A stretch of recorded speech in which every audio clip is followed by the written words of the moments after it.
Cory. What is going on, Shrimp Keepers? So we're gonna do a quick store tour of the Aquarium Co-Op. We got everybody here. We got Jimmy in the background. Oh my gosh. We got Aqua Pros, Bob, Kyle, and then over here we got, oh my gosh, the Aquarium Co-Op, Cory. And then who do we have in the background? That is Robert, the man. Or Rob. Manages the store. And he runs this place. He keeps it going, keeps everything alive, keeps everybody working. Well, Cory focuses on everything else. Yeah. Keeping us entertained. How long have you had this store? I think it's over 5 years now, like being open to the public. Yeah? I think. Yeah, I think 2012 in December we got the lease here and started building it. So in 2017, December would have been 5 years. So yeah, we're a little over 5 years. Changed a lot since then? Not much. I mean, the good news is I ran a pet store for 5 years before I opened this one. So I knew pretty much what I wanted. And we haven't had to make too many major changes in the retail store, but we had to get a couple of warehouses because I wasn't ready to do online business like I do now. And so that definitely was way off the radar, and I had no idea I'd do YouTube or anything. So, but the actual store hasn't evolved that much. Gotcha. Yeah. I've never seen a pet store really quarantine. Yeah. So, I just feel like it's not something that a normal pet store does. right. So, you know, some stores do quarantine, but not a lot of stores have like a quarantine area. Especially, it's very important to us that the public can see it and look in. Yeah. So they can look in and they can go, oh, here's Norman Lamp-Achilles, and they're dying left and right. I shouldn't buy those next week, even if they're out of quarantine. Or they can go, I watched, these Cardinals, they've been doing well for weeks until they were ready. This also just serves, we bring them in, we put medicines to them, and then we bring them out when they're ready. And so this is all of our back stock, and this is all custom made. These all hold about 11 gallons of water. Got it. They're all on automatic water change. They change 50% every day, so it makes redosing medicines easy. We know that 24 hours gone by, we've done a 50% water change. Yep.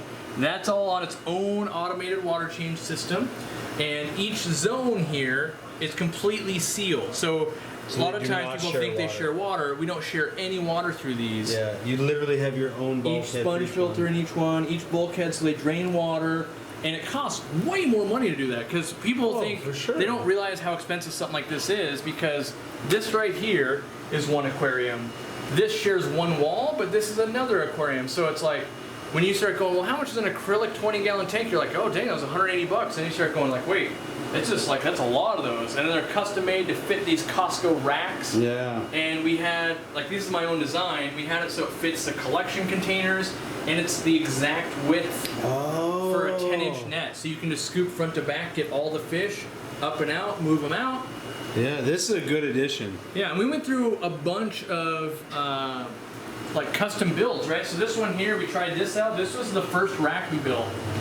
And we tried 30 gallons because I was like, well, I import usually 300 to 500 tetras, as you can see here. Here's a group of 300 black neon tetras. Holy smokes. So you got that there. And so we were worried. Everyone said you couldn't put them in this small of a space. Yeah. But no one had auto water change systems. So I built the system this way first with these big 30-gallon, they're 2-foot cubes basically, but not 2 feet tall. And we put fish into here, but we'd also put fish into here, and we would just test it like, oh, land 300 here, land 300 here. And they would do the same because we're just changing that much water. Yeah. So then we found we could build the rest of it in smaller spaces, just changing the water. The water and the aeration were very important, which I already knew, but I had to test it and make sure that it was the same to the animals. Like if I got different living rates or something like that, our living rates tend to be pretty high because we change so much water. Yeah. But if there was something off, but these do, like when we expand, we will be building a few more of these because they're really nice for larger clown loaches, things like down here we've got the clouded archer fish. This is the true freshwater archer, and they've got some funk on them on the tail fin there. So we've got catappa leaves, we've got meds and salt in there, and we just got to get them cleaned up before they can go out on the floor. But they would like a little bit more room, especially since I got to bring them in big groups. So we had to sometimes we'll have to separate them like this. Yeah. These came to us in bags of 50, so we just, if we have the room, we always split them up. Yeah, if we so don't you have do the one bag room, of 50. if we don't have the room, In here we've got a Shodentai puffer. This is a spotted Congo puffer. These guys go for about 190 bucks. And they're kind of like the 3 or 4 inch version of Murphy's. Super personable, don't attack other fish. They're just expensive is the problem. And they're new, well not new to the hobby, but they're new to come back to the hobby. They were missing for about 20 years because they were in a conflict zone. No one wanted to go collect because you got shot. So it wasn't worth it.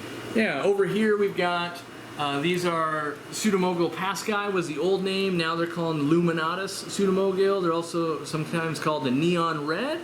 And they only get about 2 inches, got a lot of character to them. And, you got one with a bent spine there, so someone will probably give that to them, like, oh, you buy 3 other ones, you can have that one if you want an extra lady, because the females don't have all that extra color. But it's almost better for me. I enjoy showing the quarantine room off more than the show floor, because, like, everyone sees, like, oh, yeah, they got a bunch of cool stuff out there, but this is all the cool stuff we have waiting back here to go out once there's room. You can see we've got a sea of, albino corridoras. We import those. So Not all the time. Is this employees only back here? Or? Yeah, we keep it employees only. Okay. We'll bring people back here every once in a while if they're waiting for that puffer to come out of quarantine and they've bought it already, they can come in and be like, oh, how's it doing? That type of thing. Because some of that stuff, like we have a wait list for the spotted Congo puffers. We ordered 5, knowing they'll never send us that many. We got 1. And it's probably because they only have 10 and they got to supply to a bunch of stores, and I could easily buy 50 of them and be like, yeah, there's a waiting list. We could sell them quick, but they want to share with all the stores. So, This makes sense. Yeah, it is. Go ahead. How about this, real quick? How do you decide what gets quarantined and what doesn't? So we quarantine essentially everything. Okay. So when I say essentially, basically everything comes back here. There's a few things that won't, like shrimp, snails, frogs, autocinclus, and a lot of times the expensive fancy plecos like zebra plecos. Okay. But everything in the store always gets medicated. So even if you have snails land outside the room, they get medicated. Same with plecos, everything. Everything gets medicated. And like right now, if we come back out here, you can see there's stuff being medicated out here. Okay. You shut the tank down. So down low here, the light's out. No one can buy it because we ran out of quarantine space. So we've got fish in there, but no one can buy them. What do we have in here? Rainbow fish? Yeah, it looks like we got rainbows down here, but they're in quarantine still. So having the light off lets everyone know, like, hey, these aren't for sale. Right. Yeah, and a lot of people ask, like, oh, why? And then you go, well, they could be sick or they're in quarantine, and That's a lot really of cool. stores are really afraid to show that. We love to show, like, so then you go, like, well, there's only one tank like that, and you're like, so then we can reasonably assume most other things are all healthy. Murphy cam, this is always on 24/7, and you can always see this tank with Murphy, my moo puffer, and you can always see, like, so I guarantee 10 people right now are watching us film because people love to watch this fish. Normally the light's out at this time, but they'll still check in on him. And you can see all the guppies, baby guppies in there. And this is all a bunch of crypts.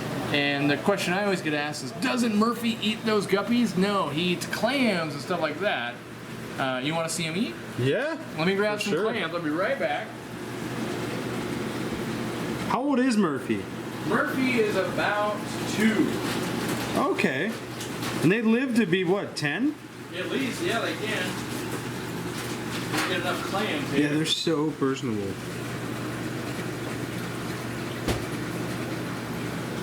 And he eats a bunch of clams, and there's clams on the half shell. And he Are these frozen? I'm These guessing? are all frozen. Okay. People go like, oh, shouldn't you thaw them? You want them to be really crunchy for his teeth. Gotcha. And eventually he'll get about 3 feet. Right now he's about 14 inches or so. He'll get 3 feet. Yeah. Brain freeze. That's right. Get the brain freeze going. Oh, he really does crunch down on that. Yeah. And if you don't do that enough, his teeth will grow too long and he actually won't be able to open or close his mouth anymore. So it's really important. He eats clams every single day. In addition to other things, snails, every once in a while, fiddler crabs. Guppies. He doesn't eat guppies. That's why there's all the babies though. The guppies are in there to eat the little specks that go through his gills. Just to keep the tank as clean as they can. I mean, we do 100-gallon water changes on this. It's a 360-gallon tank. We do that every every day. It's automatic on water change system. We have that in the store we can show you too, where everything auto water changes.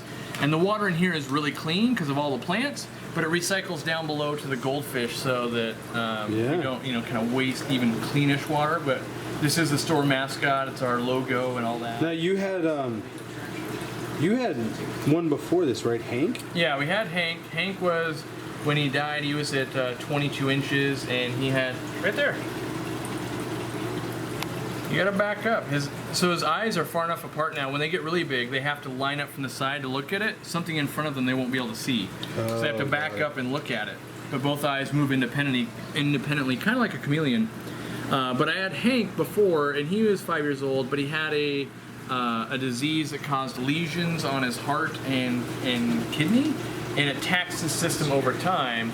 And when he passed away, we had a necropsy done, and Hank was a male because you can't sex him, so that we confirmed he was a male. He was 22 inches because you don't really want to pull him out of water and try and measure him or anything like that. And it was really sad because it was like a son to me or a dog. I definitely cried like a baby, like no joke. Like it was hard. And the hardest part was that. But then every day for 6 months, the customers came in like, "Where's Hank? What happened?" Yeah. Kids were drawing cards while he was sick and stuff like that. It was pretty tough every day. So you can imagine if you're at home, you've ever lost a dog, but then for 6 months, everyone you come in contact asks, "How's that dog that just died doing?" And they don't know. It was like, but and the worst part is you'd have kids that would start crying, and it's like, it was extra hard. Yeah, because people actually come in just to feed them, don't they? Yeah, if you wear the Aquarium Co-Op shirt in, you get to come in, you get to feed Murphy, and people bring their families in, and there's lots of videos online where, it makes it to Reddit and stuff like that, where it's like, that's awesome. Look at this, When Hank passed away and we got Murphy, I got 3 Maboo puffers, and they're kind of an expensive puffer. They're about $200 when they're about, an inch and a half. Yeah. I had 3 of them in this giant tank, and they were fine until feeding time. Then they get really aggressive with each other. We tried that for a few weeks. We tried feeding, and then we were like, okay, that one's really aggressive. Let's take the aggressor out. Then we had 2 left, and even still, that was a thing. And it's kind of one of those things, like, I really love the species, and I was like, I just don't think this is going to work. And so I ended up just keeping the one. said this is what, 360 gallons? 360 gallons. So it's 6 feet long, 4 feet front to back, and 2 feet tall. Yeah, it's a monster tank. Yeah. So, it's a good grow-out tank for Murphy. If he ever needs bigger, we'll get him bigger. You can imagine at 3 feet, 4 feet front to back wouldn't quite be enough. I mean, it typically is enough, but I will build him a bigger tank if needed. And, I've got the 800-gallon at home, which you guys will probably see or have seen at this point. Yeah. And, I want to try to really be one of those people that if you're going to keep really big fish, have the means and the know-how to actually get those large. Explain this to me. You got all the goldfish down here. Yeah. What was the thought on that? So obviously it's recycling water. Right, because we got the 100 gallons a day being changed, and then the water leaves here, so the auto water changes out here. But a lot of times when you're evaluating goldfish, you want to view them top down, see how nice their fins are, and then you can kind of just come in and be like, oh, I need to look at some of these. And the bigger they are, the easier it is. Like if you go get some of these bigger ones, typically, you can start evaluating their fin and their composure on the tail fin to see if they're all crinkled up and bent. Look at their wens, which is the part around their eyes. Yeah. And you can just see what kind of patterns might come out in the future. And so when you want to do that with a lot of times down low, like these comments over here are way too fast to do that, but we do carry quite a few goldfish depending on if people are looking for bigger, smaller, that type of thing. And then we get a lot of duckweed and extra stuff that we can feed down here with all our extra vegetation.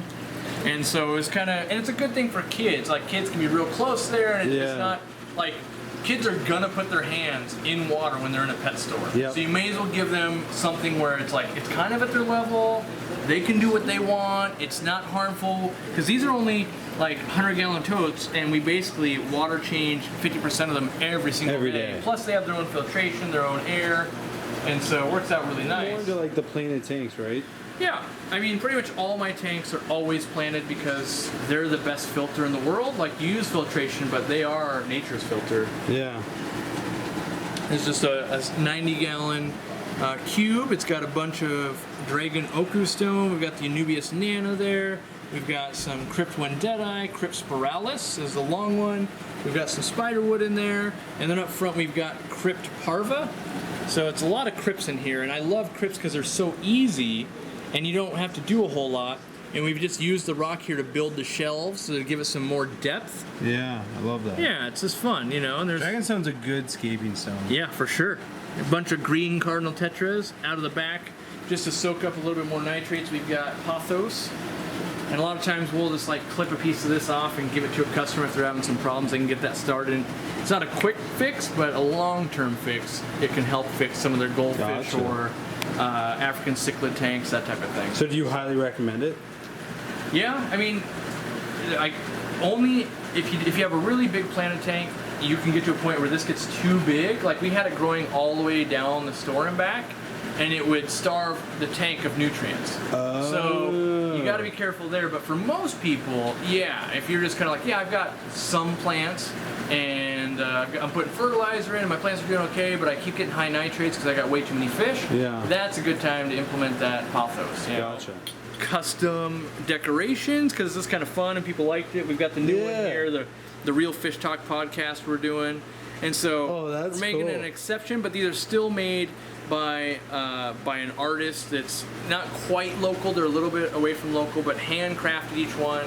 A lot of stuff we try to do organic or at least sustainable and that type of thing. So it's, you know, it's one thing to make money. It's another thing to make money and then like be happy about how you made the money. It's really important to me that the customer's happy, I'm happy, we're not completely damaging the environment. Like there's a lot of little things that, you know, you don't have to do, but like for me and the crew that work here, we all believe like, no, you have to do that. That's what you have to do. So it's kind of it is a weird, subtle difference, but that's, I think, sustainability, getting people into plants.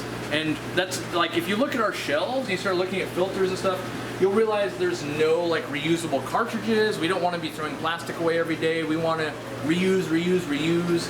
And so that's why we run intake sponges, lots of sponge filters. We try and use the least amount of packaging and have the least amount of waste in what we're doing. And it's a conscious decision we make.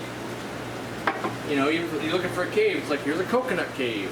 So there's always, you know, we try to take that road we want to take every time, even if it costs us more money. I would change.